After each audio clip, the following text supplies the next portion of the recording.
അഹല്യയ്ക്ക് 30 വർഷത്തെ പാരമ്പര്യവും വിശ്വസ്തതയുമുണ്ട്. അഹല്യയിലെ വിദഗ്ധരായ ഡോക്ടർമാരുടെ ചികിത്സ കൊണ്ട് എനിക്ക് എന്റെ കാഴ്ചശക്തി പൂർണ്ണമായും തിരിച്ചു കിട്ടി. ഇപ്പൊ എനിക്ക് ഈസിയായി വായിക്കാം. നേത്ര സംരക്ഷണത്തിന് നമ്മുടെ അഹല്യ. കേരള മുസ്ലിം ജമാഅത്തിന്റെ നേതൃത്വത്തിൽ ഹാജിമാരെ സ്വീകരിക്കാൻ വിപുലമായ ഒരുക്കങ്ങൾ തുടങ്ങി. കണ്ണൂർ വിമാനത്താവള റോഡായ മട്ടന്നൂർ വായാന്തോടിൽ ഹജ്ജ് സേവന കേന്ദ്രം പ്രവർത്തനം ആരംഭിച്ചു.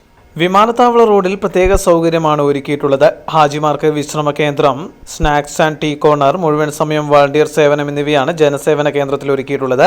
ഹാജിമാരെ ജനസേവന കേന്ദ്രം കവാടത്തിൽ പ്രയർ ഗിഫ്റ്റും മധുരവും നൽകി വരവേൽക്കും. കേരള മുസ്ലിം ജമാഅത്ത് SSF ഇരിട്ടി സോണിന്റെ നേതൃത്വത്തിൽ വായാന്തോട് ആരംഭിച്ച ഹജ്ജ് സേവന കേന്ദ്രത്തിന്റെ ഉദ്ഘാടനം കണ്ണൂർ AKG ആശുപത്രി പ്രസിഡന്റ് P. പുരുഷോത്തമൻ നിർവഹിച്ചു.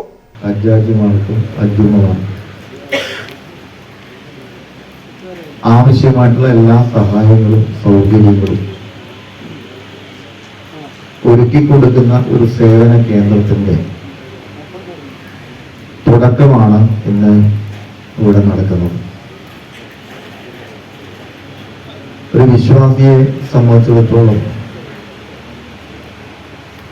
ജീവിതത്തിൽ ഏറ്റവും പ്രധാനപ്പെട്ട ഒരു കാര്യമാണ് ഹജ്ജ് കർമ്മം ചെയ്യുക എന്ന് പറയുന്നത്. ആ കർമ്മത്തിന് വേണ്ടി പോകുന്ന ആളുകൾക്ക് എന്തെല്ലാം സൗകര്യങ്ങളും സഹായങ്ങളും വേണോ അത് വിവിധ രീതികളിൽ ഒരുക്കി കൊടുക്കുക എന്നുള്ളതാണ്. നേരത്തെ ഇവിടെ അധ്യക്ഷൻ സൂചിപ്പിച്ചതുപോലെ നമ്മുടെ സംസ്ഥാനത്ത് മാത്രമല്ല, സംസ്ഥാനത്തിന്റെ പുറത്തുനിന്നും ഈ കൂട്ടത്തിൽ ആളുകൾ ഉണ്ടാവുന്നതാണ് ഞാൻ.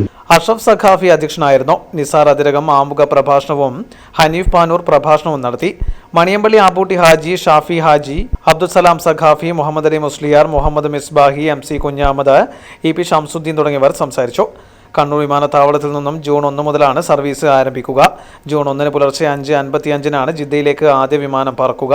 361 പേർക്ക് യാത്ര ചെയ്യാവുന്ന സൗദി എയർലൈൻസ് ആണ് കണ്ണൂരിൽ നിന്നും സർവീസ് നടത്തുക. ജൂൺ 10 വരെ ഹാജിമാരെ വഹിച്ച് കണ്ണൂരിൽ നിന്നും 9 വിമാനങ്ങൾ പറന്നുയരും.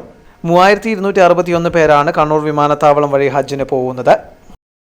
കരുതലിന്റെ സ്നേഹസ്പർശം AKG memorial cooperative hospital, Kannur.